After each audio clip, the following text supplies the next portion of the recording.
నమస్తే MTV Telugu digital media. ఏపీలో అప్పుడే ఎన్నికల వాతావరణం స్టార్ట్ అయింది. రాష్ట్ర ముఖ్యమంత్రి వైఎస్ఆర్సీపీ పార్టీ అధినేత వైఎస్ జగన్మోహన్ రెడ్డి గారు అభ్యర్థుల ప్రకటన దాదాపుగా పూర్తి చేశారు. 8 విడతలుగా మార్పులు చేర్పులు ప్రక్రియని పూర్తి చేశారు. మిగిలిన కాన్స్టిట్యున్సీల అభ్యర్థులు యాస్టీజ్గా యథావిధిగానే అభ్యర్థులుగా వారే ఉంటారు. సిట్టింగ్ ఎమ్మెల్యేలు వారే అభ్యర్థులుగా రేపు పోటీలో ఉండబోతున్నారు. ఇవాళ అన్ని పార్టీలు మేనిఫెస్టో మీద దృష్టి పెట్టాయి.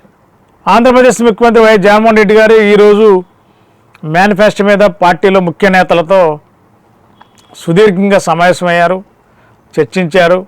మరి వాటిలో కొన్ని హైలైట్స్ బయట లీకులుగా కొన్ని బయటకు వస్తున్నాయి. మరి ముఖ్యంగా మహిళా ఓట్ బ్యాంకు ఆంధ్ర రాష్ట్రంలో చాలా లక్షల్లో ఉన్నారు. మరి అలా మహిళల ఓట్ బ్యాంకు చేజించుకోవాలంటే నవరత్నాల పథకాల ద్వారా ఇప్పటికే 80% పైగా ఓట్ బ్యాంక్ని వైఎస్ఆర్సీపీ అధిష్టానం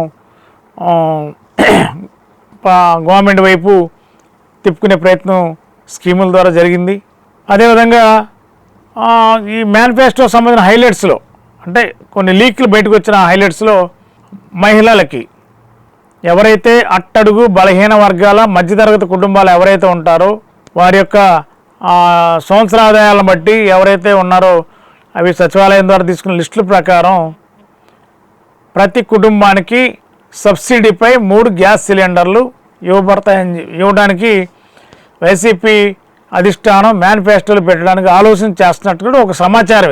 ఇది కరెక్టా కాదా అనేది బయటకు వచ్చి మనకు వచ్చిన లీకులు, ఆ లీకుల్లో ఇది ఒక ఇన్ఫర్మేషన్. అదేవిధంగా టీడీపీ కూడా 6 పాయింట్స్ ఫార్ములా వాళ్ళు కూడా 2 గ్యాస్ బండ్లు ఫ్రీ అని చెప్పి అనౌన్స్మెంట్ ఆల్రెడీ టీడీపీ వాళ్ళు చేశారు.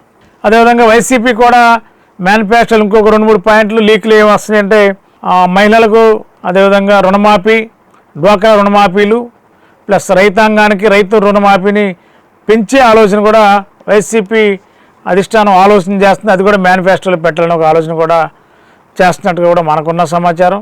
మరి అదేవిధంగా ప్రతి ఇంటిలో ప్రతి కుటుంబంలో ఎవరైతే పెన్షన్కి అర్హత ఉందో, ఎవరైతే వృద్ధాప్య దశలో ఉన్నారో వారందరికి కూడా ఖచ్చితంగా పెన్షన్ సౌకర్యం కల్పించాలి అనేది ఒక ఆలోచన వైసీపీ అధిష్టానం ఆలోచన చేస్తున్నట్టుగా ఒక సమాచారం.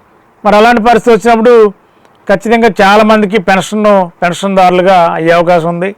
ఇప్పటికే ప్రతి నెల 1వ తారీఖున ఉదయం 5 గంటల 6 గంటలకే సచివాలయం సిబ్బంది వాలంటీర్లు వెళ్ళి పెన్షన్లు అందజేస్తున్నారు. ఇంకా అర్హత ఉన్న వాళ్ళు కుటుంబంలో ఎవరైతే వృద్ధాప్య పెన్షన్ అర్హత ఉన్నారో వారందరికీ కూడా పెన్షన్లు ఇచ్చే విధంగా, అదేవిధంగా పెన్షన్ల పెంపు పైన కూడా చర్చ జరుగుతుంది. మరి అది వాస్తవా కాదా అనేది ఒక లీకుల్లో అది భాగం. ఇది కూడా మరి ఏది కరెక్ట్ అనేది అధికారికంగా వైఎస్ఆర్సీపీ మార్చి 10వ తేదీన బాపట్ల జిల్లాలో సిద్ధం సభలో రాష్ట్ర ముఖ్యమంత్రి వైఎస్ఆర్సీపీ అధినేత వైఎస్ జగన్మోహన్ రెడ్డి గారు ప్రకటిస్తారని మనకు అందుతున్న సమాచారం.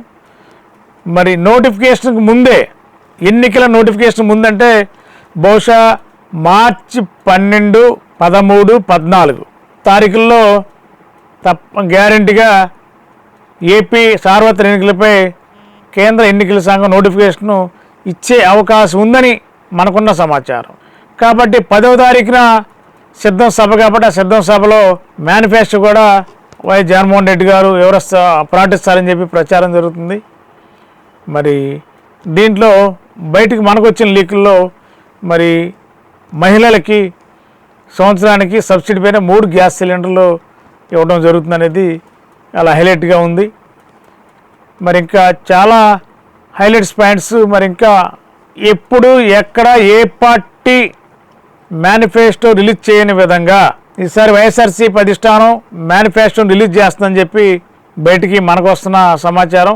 మరి అది అతి కొద్ది రోజుల్లోనే పూర్తి మేనిఫెస్టో ప్రజలకి, యువతకి, అదేవిధంగా నిరుద్యోగ యువతకి ఉద్యోగ అవకాశాలు, ఏ విధంగా ఏ ప్రాతిపదికన ఉద్యోగాలు ఇవ్వాలి, సంవత్సరానికి ఎంతమందికి ఇవ్వాలి అనే దాని మీద కూడా చాలా క్లారిటీగా వైసీపీ అధిష్టానం మేనిఫెస్టో సిద్ధం చేస్తున్నట్టు తెలిసింది.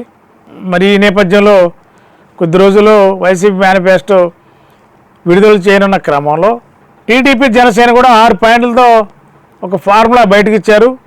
మరిన్ని ఫార్ములాలు త్వరలో ఇస్తామని చెప్పన్నారు. నిన్న మరి జెండా సభ తాడేపల్లిగూడెం జరిగిన సభలో మేనిఫెస్టో కూడా ఉంటుందని చెప్పి ప్రచారం జరిగింది. కానీ అక్కడ మేనిఫెస్టో ప్రస్తావన ఎక్కడ కూడా రాలేదు.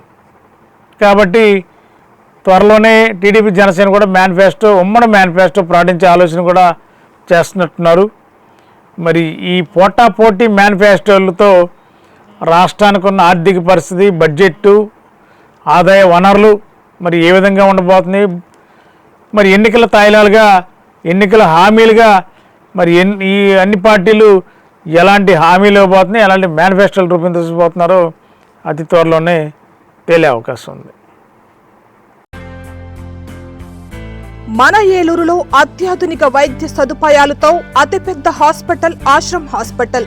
అనుభవజ్ఞులైన వైద్యుల పర్యవేక్షణలో గత 24 సంవత్సరాలుగా వేలాది మంది రోగులకు అత్యున్నత స్థాయి వైద్య చికిత్సలు అందిస్తున్న సంస్థ.